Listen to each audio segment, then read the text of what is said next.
আজকে আমি ছানা দিয়ে মিষ্টির দোকানের মতন ছানা জিলিপি তৈরি করব। এই ছানা জিলিপিটাকে আমি কিভাবে তৈরি করব, তোমরা প্রথম থেকে শেষ পর্যন্ত পুরো ভিডিওটাকে দেখতে থাকো। আজকে মিষ্টির দোকানের মতো পারফেক্ট একদম ছানা জিলিপি কিভাবে তৈরি করব। এখানে আমি তার জন্য দেখো 150 গ্রাম ছানা নিয়েছি। আর 150 গ্রাম ছানার মধ্যে এখানে আমি 50 গ্রাম এখানে ময়দা দিয়ে দেবো। আর এখানে আমি দিয়ে দেবো দেখো বেকিং পাউডার দেবো এখানে 1 চামচের 4 ভাগের 1 ভাগ। আর বেকিং সোডা দেবো একদম 1 ফোঁটা, দেখো 1 চিমটি মতন বেকিং সোডা দেবো।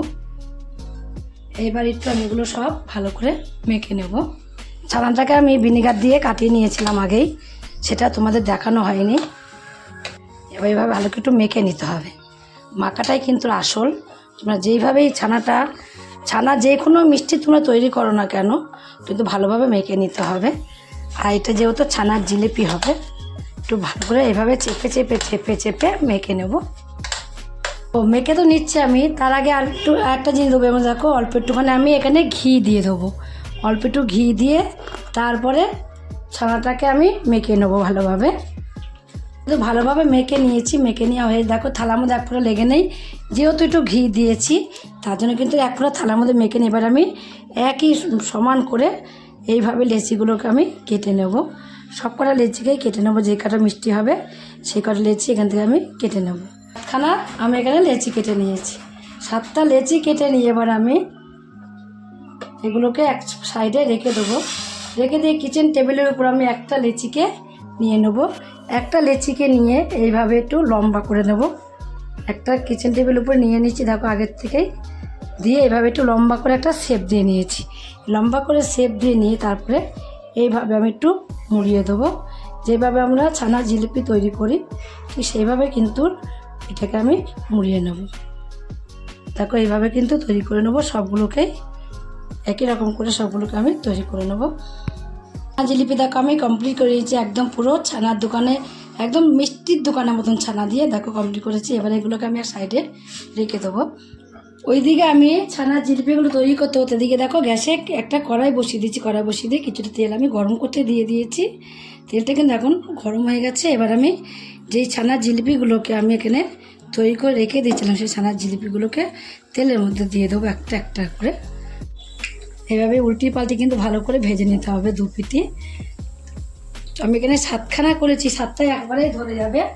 দেখো যেই একটুখানি ফুলে গেছে হয়ে গেছে, পাশে সই দিয়েছি জায়গা হয়ে গেছে, আমি 7টাকে একসঙ্গেই দিয়ে দিয়েছি। দিয়ে 7টা ছানা জিলিপি আমি একসাথে ভেজে নেব। দেখো ওই পাশেগুলো কিন্তু আগে যেগুলো দিয়েছিলাম সেগুলো কিন্তু খুব সুন্দর করে দেখো দু পিঠি কিন্তু লাল লাল করে ভেজে নেওয়া হয়ে গেছে। এইগুলোকে আমি কি করব, এগুলোকে আমি ঝাঁঝিয়ে হাতার মধ্যে আগের থেকে তুলে নেব। তুলে তবে এই দুটোকেও কিন্তু এইভাবেই ভেজে নেব আমি। আর এই যে এখন আমি তুলে দিয়েছি, তেলটাও কিন্তু ভালোভাবে ঝরে গেছে। দেখো তেলটাকে ঝরিয়ে দিয়েই কিন্তু নামিয়ে দেবো। আমি দিব এই বাকি 3টে আছে এখানে, এই বাকি 3টোকে কিন্তু আমি একই রকম করে ভেজে দেখো এগুলো হয়ে গেছে। এবার এগুলোকে আমি তুলে নেব। ছানার জিলিপিগুলোকে কিন্তু ভেজে তুলে রেখে দিয়েছি। তুলে রেখে আবারও আমি গ্যাসে একটা ফ্রাই প্যান বসিয়ে দিয়েছি। তার মধ্যে আমি মেজারিং কাপের 150 গ্রাম এখানে আমি চিনি দিয়েছি। এবার আমি যতটা এখানে আমি চিনি দিয়েছি ঠিক ততটাই এখানে আমি জল দিয়ে দেবো। হয়ে গেছে। এখান থেকে 2টো এলাচ আমি মুখটাকে ছাড়িয়ে নিয়েছি, ছাড়িয়ে 2টো এলাচই আমি এর মধ্যে দিয়ে দিয়েছি। দিয়ে একটুখানি ভালোভাবে ফুটিয়ে নেবো। এলাচটা দিলে কি হবে, এলাচটা দিলে সুন্দর একটা ফ্লেভার আসবে, খুব সুন্দর একটা ফ্লেভার আসবে। আর তোমরা যদি কাছে যদি এলাচের গুঁড়ো থাকে তাহলেও কিন্তু তোমরা এর মধ্যে 1 চিমটি একটুখানি এলাচের গুঁড়ো দিয়ে দিতে পারো। দেখো এখন কিন্তু চিনিগুলো একদম ভালোভাবে মেল্ট হয়ে গেছে, কোনো রকম দানাভাব এখন আর নেই। আর ফুটেও গেছে ভালোভাবে, মিষ্টির শিরাটা কিন্তু খুব সুন্দরভাবে ফুটে গেছে। এবার মনে করো যদি ভাবো যে এই দুটো উঠিয়ে নেবো তাহলে এলাচ দুটো, তাহলেও তোমরা এলাচ দুটো তুলে নিতে পারো। কারণ এলাচের গন্ধটা এর সঙ্গে ছড়িয়ে গেছে এত সময়।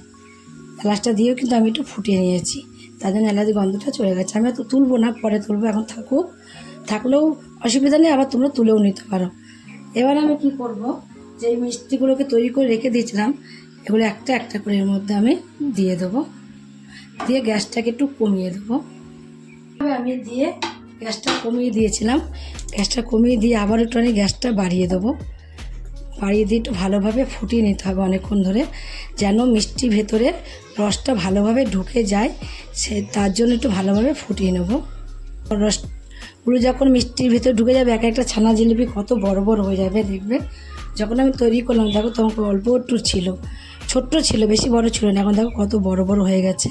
আর দেখো এখনই মনে হচ্ছে কত নরম তুলতুলে। আর এই মিষ্টি শিরার মধ্যে কিন্তু আমি চুবিয়ে রেখে দেবো আধ ঘন্টা মতন। এবার চুবিয়ে রেখে দেবো। এবার আমি গ্যাসটাকে অফ করে দেবো। গ্যাসটা অফ করে দিয়ে আধ ঘন্টা মতন মিষ্টি শিরার মধ্যে চুবিয়ে রেখে তারপরে তোমাদের আমি দেখাচ্ছি যে মিষ্টিগুলো কতটা সুন্দর হয়েছে। তোমাদের আমি আধ ঘন্টা পরে দেখাবো। এখন আমি আধ ঘন্টা পর ফিরে আসছি। এবার তোমাদের একটা মিষ্টি আমি তুলে দেখাবো যে মিষ্টিটা কতটা নরম হয়েছে, সেটাই আমি তোমাদের তুলে দেখাবো।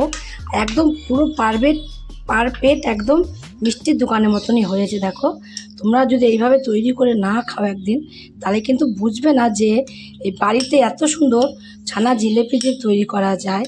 তোমরা একদিন বাড়িতে তৈরি করলে বুঝতে পারবে যে এত সুন্দর জিলিপি বাড়িতে তৈরি করা যায়, ছানার জিলিপি। তোমরা ঠিক এইভাবে একদিন বাড়িতে তৈরি করে খেয়ে দেখো কেমন লাগে।